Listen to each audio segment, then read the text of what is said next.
The so-called limited nuclear option, an actual nuclear option would be you can't filibuster legislation unless you stand and talk. You know, the real talking filibuster, which is what Jeff Merkley is pushing for, and I think would be a great idea. Well, this isn't being considered. Harry Reid threatened a limited nuclear option, which was, you know, requiring a simple majority of votes simply for nominees, for presidential nominees, not for judges, not for laws, just for nominees.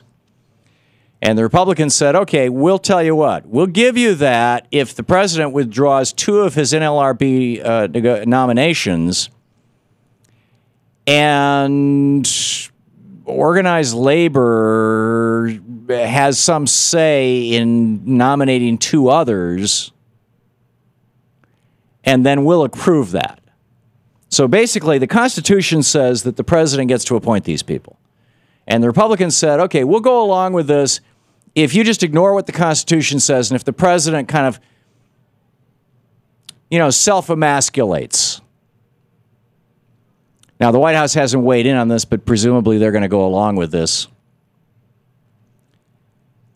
And arguably, it's a victory for the Democrats. I mean, at least the Democrats are aggressively spinning it that way. The Republicans are saying, you know, you say, why did you do this? Well, according to John McCain, he said that the Senate was embarrassed because their approval rating is just below that of a colonoscopy. And according to Senator Lindsey Graham, he said the Republicans went along with it because it prevented the 12% approval rating that the Senate has from dropping down to 4%, which would be way below a colonoscopy. But anyhow, it's interesting times in the political world, and part of those interesting times are the consequences of the 2012 election. The Republicans lost the House of Representatives by 1.5 million votes, yet they control the House of Representatives. What's that about? The Republicans lost seats in the Senate, and yet, with a minority, they're able to be the tail that wags the dog of the Senate, as I was just describing. And the President of the United States seems not able to get a whole lot done, and what he can get done, like his health care reform, now he's backing off for a year on, at least on the employer mandate portion of it. And Republicans are gleeful about that.